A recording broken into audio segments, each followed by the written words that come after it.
What is going on, guys? This is the Inside the Blue Podcast, episode number 45, and the Giants are taking on the Seattle Seahawks this week. We're breaking down week 4 against the Flock. Huge game for the Giants, and this is a Giants team that's 1-2. Those two losses against very good football teams, the 49ers and the Cowboys. Now they're back at home at MetLife taking on a Seattle Seahawks team, which I think the Giants have a good chance at beating the Seattle Seahawks if they they uh they play good offense, right? I don't think the offense has been good at all, and meeting Brian Dable's standards. I think this is a Giants team that you gotta get some of these guys going. Like, I think this wide receiver core especially needs to be better. I think Darius Slayton needs to step up. Paris Campbell needs to stop his drop issue. I think really your only two bright spots on the offense are who are expected to play good. Darren Waller and Saquon Barkley. Now we need the wide receivers to really step up. You know, I was a little surprised, the lack of usage of Jalen Hyatt in last week. I expect him to be a big spot. He's a deep threat, and I think Daniel Jones really needs to start trusting Jalen Hyatt because his speed is really, really good, and he could burn a lot of cornerbacks in this league. And I think Daniel Jones needs to really start slinging the ball downfield.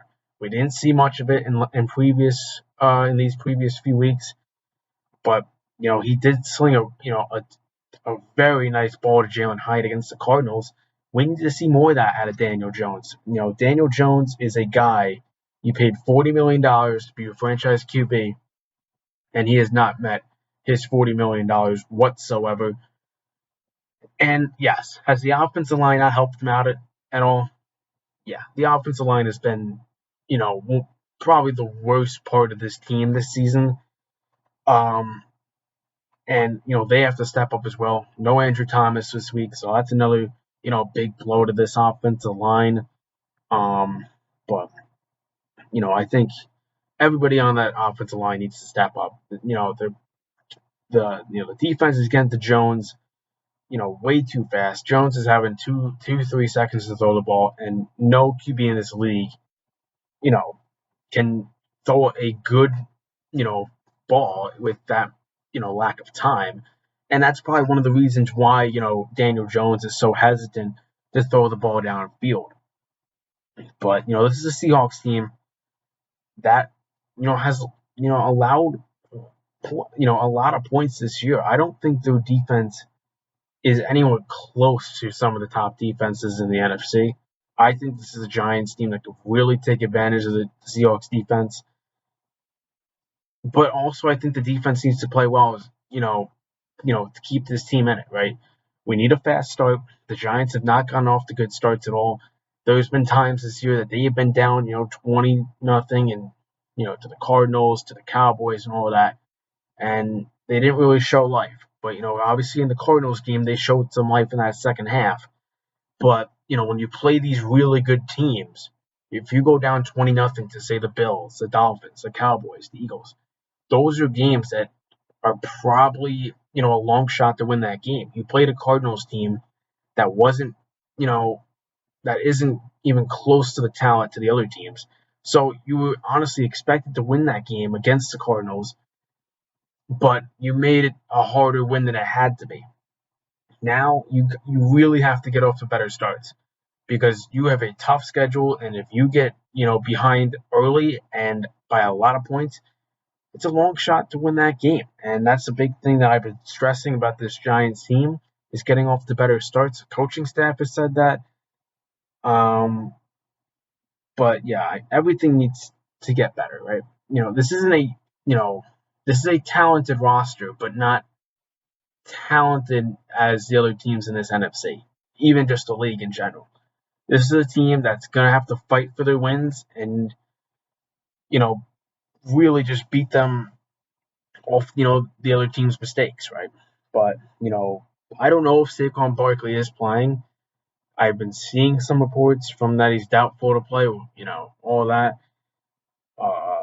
But I've seen some other sources that say he's trying to play. So if Barkley plays, that's a huge, huge step in the right direction for this game, because if they have Saquon, that opens up a lot. Or, Jones is another target to run the ball to, or even Barkley's a good pass catching running back.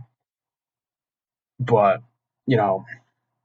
Giants have to avoid losing this game, because if you go 1-3, your next two opponents are the Dolphins, who have been an electric team this year, and the Buffalo Bills, who are just a team that is really good as well. We talked about this offense. It's an electric offense that needs to get going, and it hasn't been electric at all.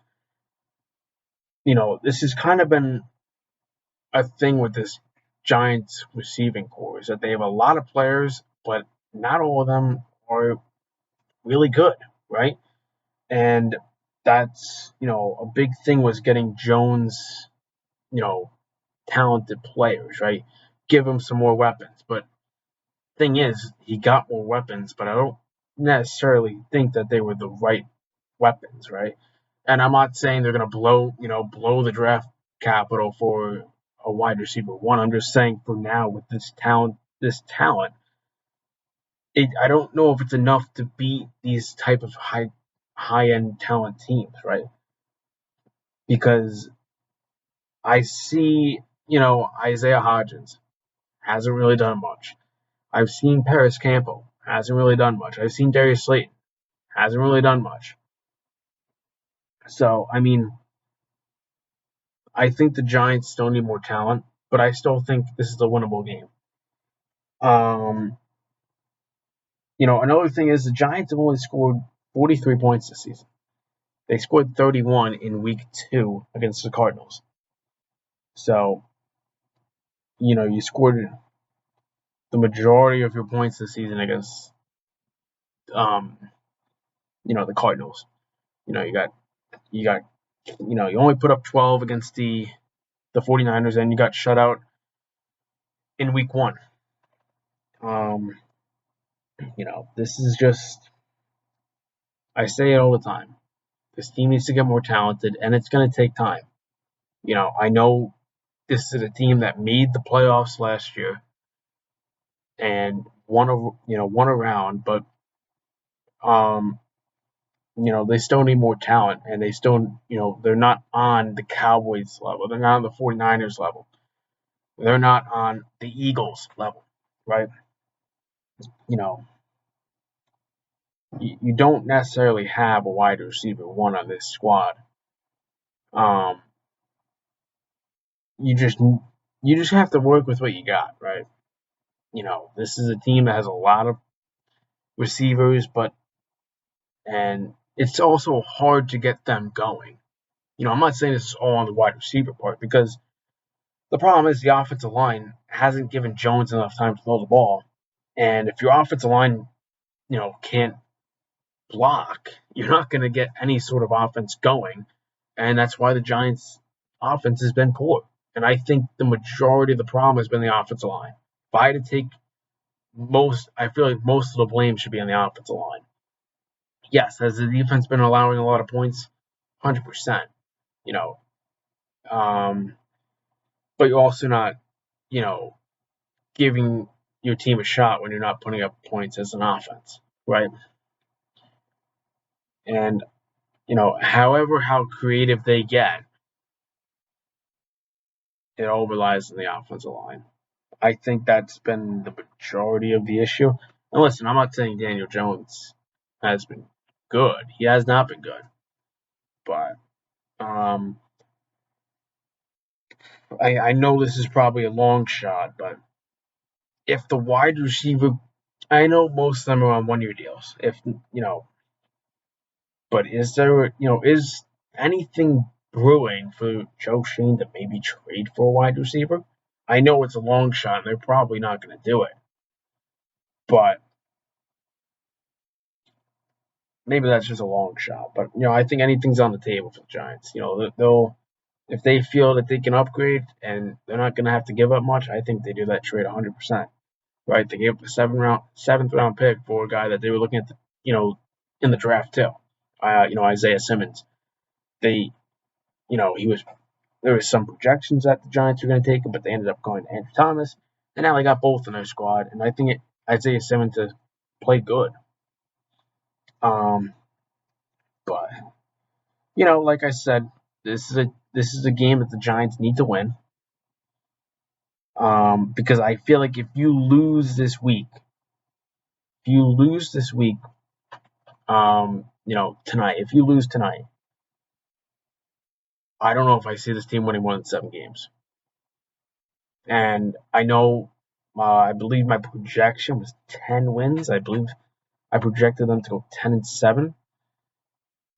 I could see them going 7-10 if things don't go well, and if the offense doesn't change and they don't wake up and start putting up points. I think I only see this team winning 7 games, but I'm not going to panic. All right, we're only in week 4. We look at the upcoming schedule. They got Miami next week at 1 o'clock. They got the Buffalo Bills after. They got the Commanders at home, and then they got the New York Jets. Okay. I could see them splitting. I really do. I could see them. Well, the thing is with the Jets is I still think their defense is really good, and Zach Wilson played a pretty good game against the Chiefs, so that game could be, however that game wants to be played, right? Usually the Giants and Jets always play a pretty close game. Washington and New York always been a close game, but Daniel Jones has a pretty good track record against the Commanders. And then Buffalo and Miami, those are going to be 2 really tough games. That Dolphins offense has been elite. Tyreek Hill has been elite. Tua has been having a good year. And then Buffalo is starting to, really pick things up. I think Josh Allen's played a little better now. But, Daniel Jones needs to step up, needs to find a way to, find wins. All right? The wins are not going to be easy for the Giants. They're not going to be like, the 49ers and, kill teams. They're not going to get the Cowboys and play really good defense and put up points at the same time. This is a Giants team that's going to find ways to win, right? And, they're going to be playing, the gritty type of games to win football games. This is not going to be easy, but, we get back to the keys to win to wrap this episode up. And, fast starts for sure. Possess the game. Possess the football. You're ranked 24th in time of possession. We're not holding on to the ball enough. We're giving it to the other team very easily. And, we got to start running the ball better, I feel like. I don't know if Saquon's playing this week, but if it's Matt Breida, he's got to have a solid game. And, definitely pressure Geno Smith. We haven't really gotten to the quarterback that much. We didn't really get to, the Cardinals quarterback. And it's going to be tough. All right, just possess the football. And I really want Daniel Jones to start throwing the ball well. This is a Seahawks defense that allows the second most passing yards per game at 328. So, we really need to see Daniel Jones start throwing the ball. And, guys got to get open. This team needs to step up. They got to play better. Or else it's going to be a long season for this Giants team. But, this is definitely a winnable game. As we wrap things up, I think, this is a game that we could see maybe a breakout game from like Darren Waller or, a really solid game out of the defense, because I don't even think Dexter Lawrence and, Leonard Williams and, Thibs have played their best game. And we've been waiting to see it. We thought we were going to see it against, a Cardinals team, or, when they don't have a great team. They've been pretty competitive this year. I will say that for the Cardinals, but we need everybody, offense, special teams, defense, to step up. We want to win games. But regardless, it's been the Inside Boot Podcast. Of course, your host, Vin, talking about the New York Giants today. We got a big game tonight, Monday Night Football. Of course, need Daniel Jones to throw the ball well, need to play defense well, and of course, let's win this football game tonight. See you guys in the next one. Peace. course, it's been Vin. It's been the Inside the Boot Podcast, episode number 44, breaking down the Yankees' outlook and what I think they should do. And I'll see you guys in the next one. Peace.